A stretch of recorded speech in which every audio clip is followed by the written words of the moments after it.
আসসালামু আলাইকুম everyone, Roksana's kitchen থেকে আপনাদেরকে স্বাগতম জানাচ্ছি আমার একটা ছোট্ট ব্লগ উপভোগ করার জন্য। তো গত সপ্তাহে আমরা কুমিল্লার হোমনায় গিয়েছিলাম, সেখানে যে কী কী মজা করেছি সেটা আপনাদের সাথে শেয়ার করতে যাচ্ছি।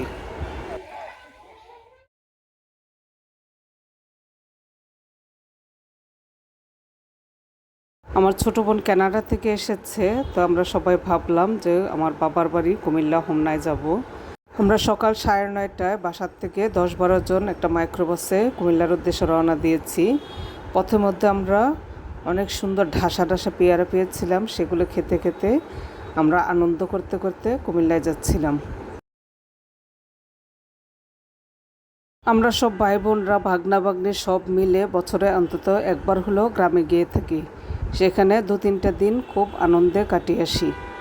তো এবার এপ্রিল মাস আর প্রচণ্ড গরম, সেই কারণে সবাই গ্রামে যায়নি। তো এর মধ্যে আমরা আমাদের গ্রামের বাড়িতে কিন্তু এসে পৌঁছে গেছি। দুপুরের খাওয়া দাওয়া শেষ করে আমরা ছাদে এসেছি একটু ঘুরতে। তো ছাদে এসে চারপাশের আম গাছগুলোতে প্রচুর আম ধরেছে, সেগুলো দেখতে খুব ভালো লাগছে।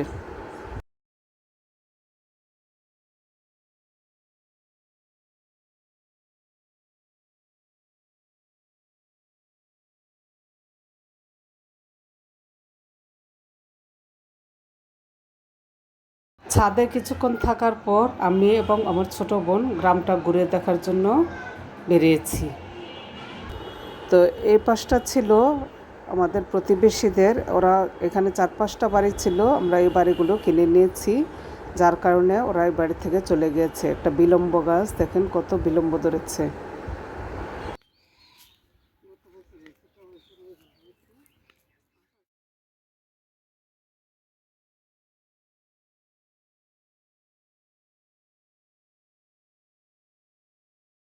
কবি এই জন্য হয়তো বা বলেছেন, এমন দেশটি কোথাও খুঁজে পাবে না কো তুমি, সকল দেশের রানী সেজে আমার জন্মভূমি।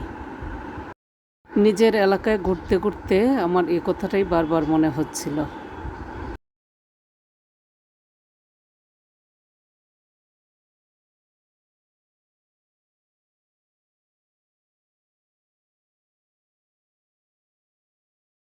ঘুরতে ঘুরতে এখন আমরা চলে এসেছি আমাদের নদীর ঘাটে, এটার নাম হচ্ছে পোলের ঘাট। আমরা ছোটোবেলায় নদীতে গোসল করতাম, এখন এই নদীর ওপরে একটা ব্রিজ হয়েছে। এখন তো গ্রামের রাস্তাঘাটগুলো অনেক সুন্দর, যোগাযোগ ব্যবস্থা অনেক ভালো, এখনও মানুষ এই নদীতে গোসল করে। এই সিজনে অবশ্য নদীতে পানি অনেক কম থাকে, বর্ষাকালে বিশাল বড় নদী দেখা যায়। তো একটা চাচি গোসল করার জন্য নদীতে নামছে। আমার ছোট বোন একটা কচুরিপানা ফুল ছিঁড়ে এনেছে। আমরা নদীর ঘাট থেকে ঘুরে আসার পর বিকালবেলা রওনা হয়েছি। মেজোপা একটা স্কুল দিয়েছে, সেই স্কুলটা দেখতে যাওয়ার জন্য একটা অটো করে আমরা যাচ্ছি। আমরা এরই মধ্যে স্কুলে পৌঁছে গেছি। তো স্কুলটা আমরা ঘুরে ঘুরে দেখছি, বিশাল বড় মাঠ, এত সুন্দর একটা প্লেস। এখন তো গ্রামের রাস্তাঘাট অনেক ভালো, মানুষ অটো দিয়ে চলাফেরা করে। তো একটা সময় কিন্তু এগুলো কাঁচা রাস্তা ছিল, সব ছিল পায়ে হাঁটার রাস্তা। স্কুলে কিছুক্ষণ সময় কাটানোর পর এখন আমরা চলে এসেছি গ্রামের একটা মিষ্টির দোকানে। শুনেছি মিষ্টির দোকানের মিষ্টি খুব মজা। গ্রামের মিষ্টির দোকানের একদম পিওর রসগোল্লা, এগুলো কিন্তু খেতে অনেক বেশি টেস্টি, ঢাকার মিষ্টির চেয়ে অনেক বেশি মজা, একদম সফট। বাজারে মিষ্টির দোকানে বসে আমরা সবাই মিষ্টি খেয়ে নিয়েছি। মিষ্টির লোভ আমরা কিছুতেই সামলাতে পারিনি। তো মিষ্টি খাওয়ার পর আমরা সবাই মিলে চা খাচ্ছি। চা মিষ্টি খাওয়ার পর আমরা বাড়ির উদ্দেশ্যে রওনা দিলাম। আমরা গ্রামের বাড়িতে 3 দিন ছিলাম। পরের দিন বাড়িটা ঘুরে ঘুরে দেখছি, গাছে গাছে এত কাঁঠাল, একদম মাটি থেকে গাছের ওপর পর্যন্ত কাঁঠাল, দেখতে এত ভালো লাগে, শুধু দেখতে ইচ্ছা করে। সবগুলো কাঁঠাল গাছের কাঁঠাল আপনাদেরকে দেখাচ্ছি। এই সিজনে কিন্তু গ্রামে গরম থাকে, কিন্তু তারপরেও ভালো লাগে বিভিন্ন ফল থাকার কারণে। কুমিল্লা এসে কেমন লাগছে বলো? ভালো লাগে, অনেক ভালো লাগে। কি কি করেছো এখানে এসে? খাবার দাবার খাইছি। কি কি দেখছো এখানে? দেখছি অনেক কিছু মাছ, চিংড়ি মাছ। চিংড়ি মাছ? ছাগল দেখো নাই, গরু দেখো নাই? ছাগল দেখছি, গরু দেখছি, তারপর মুরগি দেখছি, হাঁস দেখছি। আহ, এখন কোথায় যাচ্ছ? এখন সমুদ্রের পাড়ে যাচ্ছি, নদীতে নদীতে যাচ্ছি। কি মজা। কি গোসল করবো, কি মজা। মানহা, আমার ভাগ্নির দুটো মেয়ে গ্রামে যে কোথায় এত যাচ্ছি? মজা পেয়েছে ওরা আর গ্রাম থেকে আসতে যাচ্ছিল না। বলো নদীতে, বলো নদীতে যাচ্ছি, নদীতে কি গোসল- করতে যাচ্ছ? বলো গোসল করতে, বলো গোসল করতে। গোসল করতে, গোসল করতে? গোসল করতে কি মজা। এখন সকাল 11টা বাজে। আমি, আমার ছোট বোন এবং ভাগ্নির বাচ্চাগুলো সবাই মিলে রওনা দিয়েছি যে আমরা পোলের ঘাটে গোসল করব। রাস্তাটা এত সুন্দর, দুই পাশে গাছ, একদম ঠান্ডা বাতাস। এই রাস্তা দিয়ে হাঁটতে কিন্তু অনেক ভালো লাগে। এই রাস্তা দিয়ে একটু সাবধানে চলতে হয়, কারণ একটু পর পর অটো, সিএনজি এগুলো চলাফেরা করে। আমি আপনাদেরকে নদীর উপরের ব্রিজটা দেখাচ্ছি। আমরা এখন গোসলের জন্য সবাই পানিতে নেমেছি। পাশে কতগুলো হাঁস সাঁতার কাটছে, ওই পাশে একটা ট্রলার দেখা যাচ্ছে, আরেক পাশে ভর্তি কচুরিপানা। আমার মেয়ে সামিয়া দুইটা কচুরিপানা ফুল ছিঁড়ে নিয়েছে, খুব সুন্দর দেখতে। দুপুরে খাওয়া দাওয়া সেরে আমার নানার বাড়িতে গিয়েছি। আমার নানার বাড়ি আমাদের বাড়ি থেকে 3 কিলোমিটার দূরে। আমার নানা ছিল খুবই সম্মানিত একজন মানুষ, পাকিস্তান আমলের 7 বার চেয়ারম্যান ছিল, আর কুমিল্লার সবচেয়ে বড় ব্যবসায়ীদের মধ্যে একজন ছিল আমার নানা।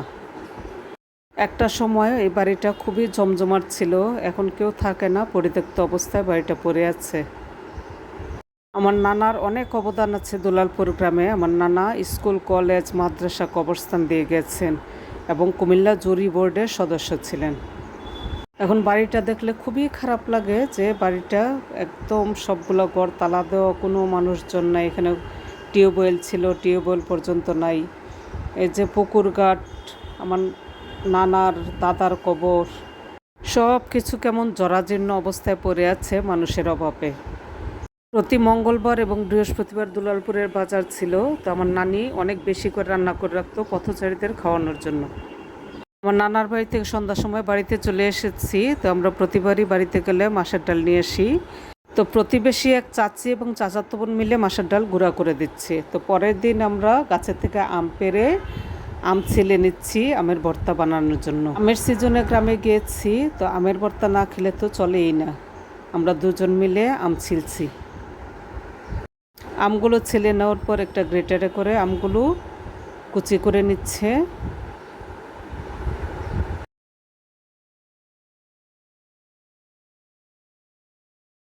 আমগুলো গ্রেট করে নেওয়া শেষ। এখন গ্রেট করা আমগুলো দিয়ে ভর্তা বানিয়ে নিচ্ছি। ভর্তার দায়িত্ব ছিল আমার উপরে। তো লবণ দিয়েছি, শুকনা ভাজা মরিচের গুঁড়া দিয়েছি, হাত দিয়ে একটু আমগুলোকে কচলে নিচ্ছি। এখন চিনি দিচ্ছি, আমগুলো যেহেতু টক একটু বেশি করে চিনি দিতে হবে।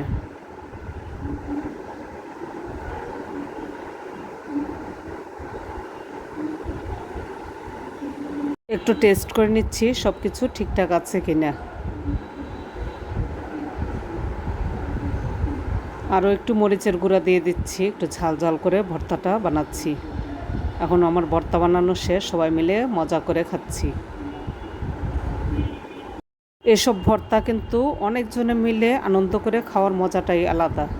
তো আমরা সবাই মিলে আমের ভর্তা খাচ্ছি।